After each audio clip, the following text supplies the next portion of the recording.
Yo, what's good? This is Focus, Aftermath in the building, and you're listening to Conversations with Chad. This is where you need to stay tuned. Salute.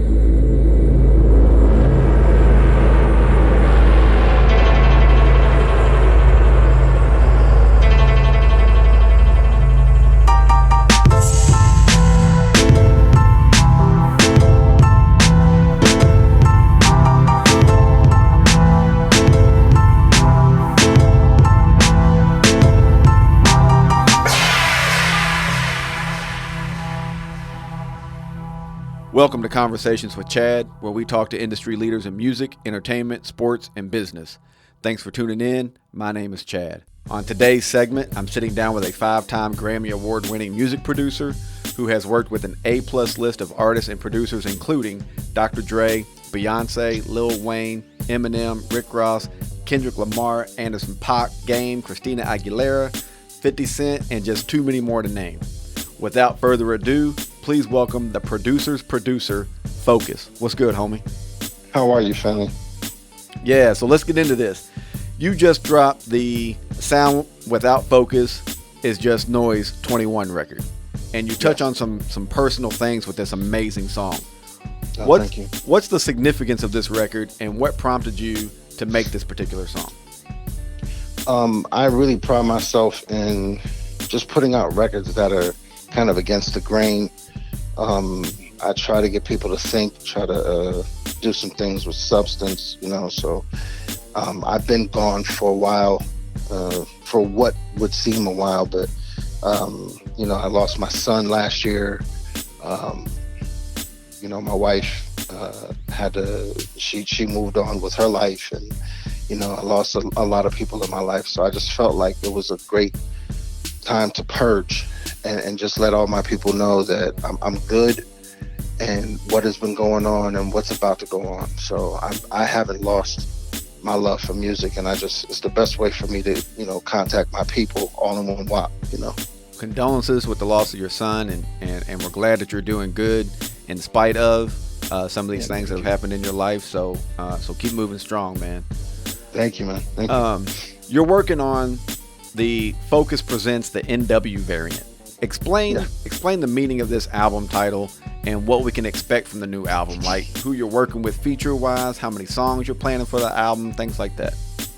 The album is really called The New Variant. It's just like when I did The New Normal and I took the A out, I just took the E out of the new.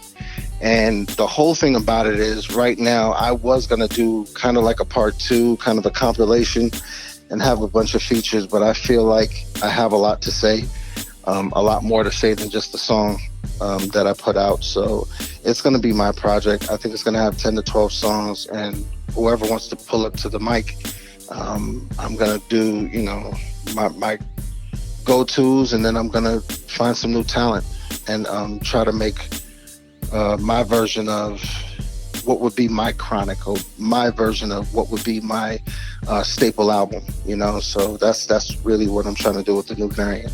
After producing for and with so many great artists, what prompted you to want to step behind the mic and start rapping on Focus Presents the New Variant?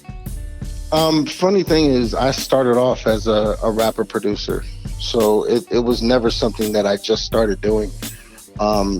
And like I said, I just feel like I have so much to say. So it's the best way for me to purge if need be. It's the best way for my therapy. It's therapeutic, and not just that. It really is one of those things that I feel like certain records, when I give them to artists, I don't feel like they're gonna write what the song is supposed to be written about.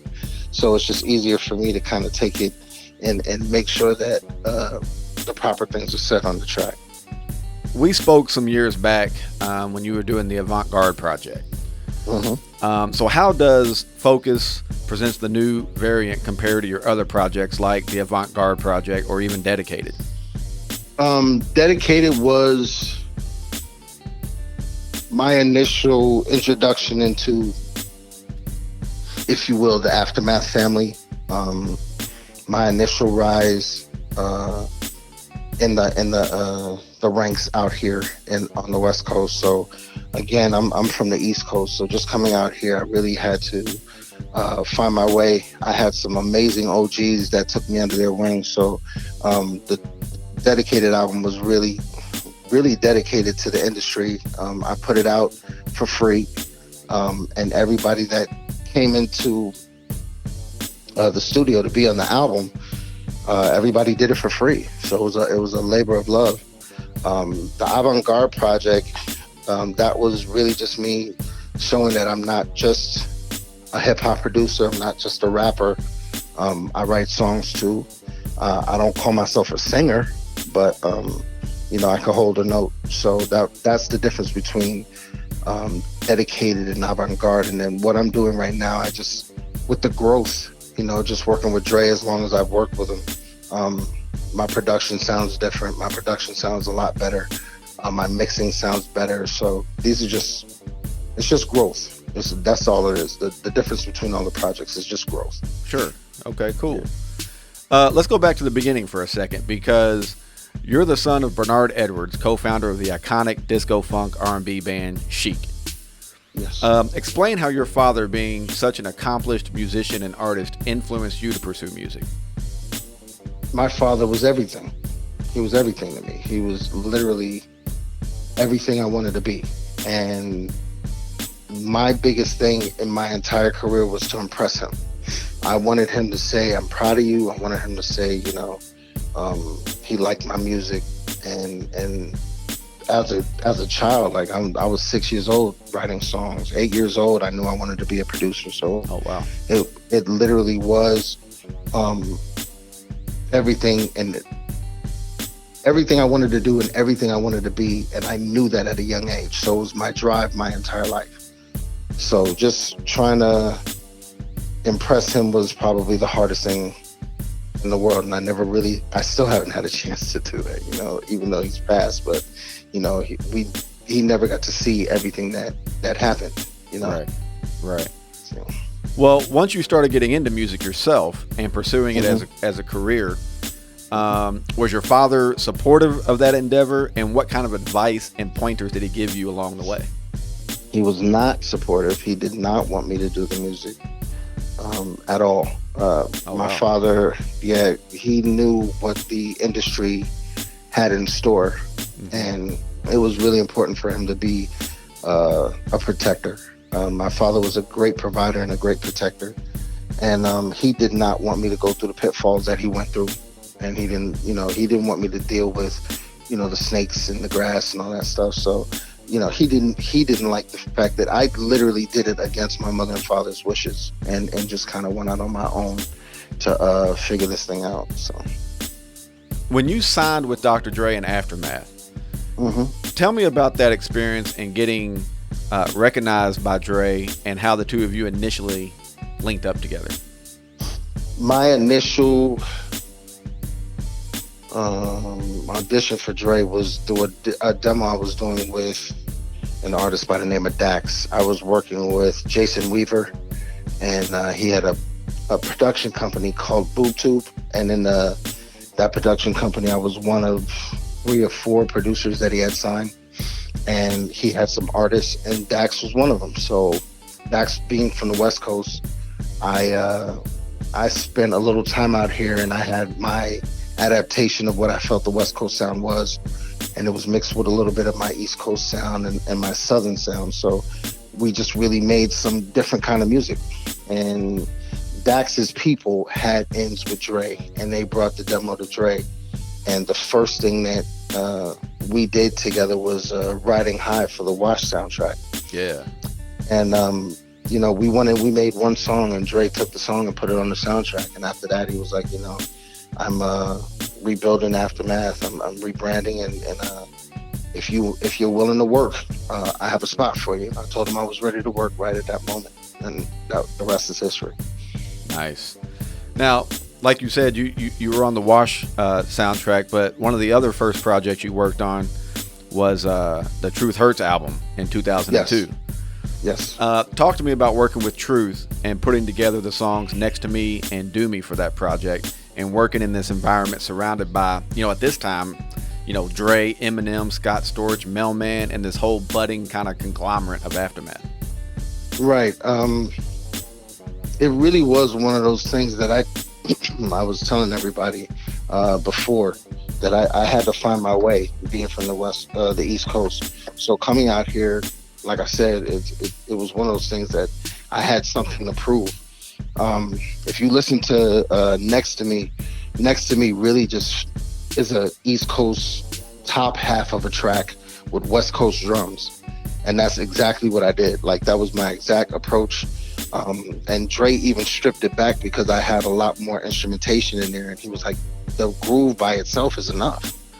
He was like, you don't need to overproduce. And that's when he started teaching me space itself is an instrument, and it deserves its space. It deserves a space where other things can live, being, the singer, or, the backgrounds, or whatever it is. So when I started working, I literally just put my head down and started working. I wasn't really concerned about who was doing what. I just wanted to be one of Dre's greatest workers, and that was my whole entire intent. In 2005, you produced Where I'm From for Game's debut album, The Documentary. Mm-hmm. Tell me about producing that song with Game and Nate Dogg, and then why was Dre's verse taken off the officially released version of that song? When I did that track, I literally did it for Dre. So that was one of the beats I was doing at the time. Everybody knows that we were working on Detox. And so my main assignment was working on Detox. So I did this track for Dre. Dre wrote around to it. This is what he told me. He wrote around to it, and he was trying to figure out if it was for him. So the initial record, once it was demoed in the studio, he was on it and he was going to use it for Detox. But then at the time, a lot of the stuff for Detox started getting leaked or scrapped or whatever. So he took his verse off of it, and his whole thing was getting Game to shine and branding another artist. Because like you said, at the time we had 50, we had Eminem, and Dre's whole thing is to, build a regime of amazing talent. He already did Snoop and Corrupt and Daz and all that. So this was the next wave, and it wasn't because of just him. He wanted their talent to shine. While at Aftermath, you worked with several artists over the years, like Bishop Lamont, Stat Quo, and then whoever else's projects ultimately never saw the light of day for whatever reason. But which project that didn't come out was your favorite to work on, and why? I mean, I'm always going to go to anything with Dre. So everything that we were working on with Detox all those years, we made some really amazing soundscapes, a lot of experimental stuff. And I think it's just my favorite only because it was my sole intent when I was at Aftermath. That was my main purpose as a producer at Aftermath. So Eminem's first few albums, I wasn't on it because my head was down and I was in the trenches per Dre's request to work on Detox. So a lot of the stuff that I was doing was all geared towards that album. So that album is a lot more near and dear to me than most of them. And then you had left Aftermath for a little bit in 2010, but you came back a few years later and had I left in 2008, yeah. Yeah, 2008. But when you came back, you had a big hand in the Compton project for Dr. Dre. Yes. Tell me about working on that album and what the atmosphere was like during those sessions, working with Kendrick Lamar, Eminem, and Snoop Dogg, and Anderson .Paak, and some of the others that were featured on the songs you produced. Anderson came in like a storm. I mean, I've never seen anybody kind of step up to the mic the way he did. And the moment he stepped to the mic, we all felt it in the room. It was different. He was just different. And that project, when we were working on Compton, we didn't know we were working on Compton. We were just working on music. So we just started getting really excited about the fact that these records were coming together and they were so different. I honestly, Kendrick is one of my top 10 MCs. Actually, I'm sorry. Kendrick literally is one of my top 5. I love lyricism. I love different cadences. I love flow. So Eminem, Biggie, Jay-Z, Kendrick, like things like I listen to that on a daily. But being able to hear them on my music it's still an honor. Snoop Dogg on my music, Ice Cube on my music, and the team that I work with, we're infallible together. So it's not just a me thing. It really was just a awe-inspiring thing, and this is the first time that I ever was a part of a team. It was the first time that I've ever produced with other producers. I've never done that my whole career, and that was the first time, and it was amazing. Yeah, it was an amazing project when it came out, and I've got several songs on that project that I still listen to and love to this day. That's awesome. You talked about having Ice Cube on your record, and that record's Issues. Talk to me about working with Ice Cube and Dre for that collaborative record, and the elements of putting it all together and watching this record come together with two icons like Dre and Cube. Well, the track itself was done with the producers I worked with, Ron Feemster, who goes by Neff-U, Trevor Lawrence Jr., Briss, Andre Brissett, and then I stepped in, and Dem Jointz stepped in. So it was a whole team effort on the track, and then Dre just took it from there and made it a movie. Because when it comes down to it, all we're supposed to do is our jobs, and then Dre is the facilitator. He's the grand orchestrator. He's the guy that points out the direction and knows who needs to get on what. And when we heard Ice Cube on there, it was ridiculous. It felt just as good as it did to hear Snoop on One Shot, One Kill. Nobody thought that was Snoop, because Snoop is never delivered like that. Right. So that was Dre. That was Dre at the helm. So it's the same thing with Cube being on that record. It was Dre at the helm, and it was iconic for me. Yeah. You mentioned that One Shot, One Kill, and I can remember hearing that record and not even realizing that was Snoop on there for a minute. Yeah.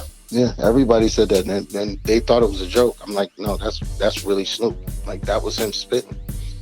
Yeah, man, that's crazy. We've gone over several projects and artists you've collaborated with over your extensive career, but is there a project or album you regret passing on or not working on that you could have? Yes, there are several. I wish I was on Get Rich or Die Trying. I wish I was on Eminem's first two albums. I wish I was on, if I'm really being honest, anything and everything that we had smoking coming out of Aftermath at the time when the regime was on the uprise. I like the fact that there are just a couple of places where you saw me and they, by the grace of God, they stick out. But I would have loved to have been able to be more of a contribution to those albums and everybody's legacy at that moment. Now, a little bit earlier, you talked about you basically dropping your top 5 lyricists of all time. From a producer standpoint, who are your top 5 producers of all time?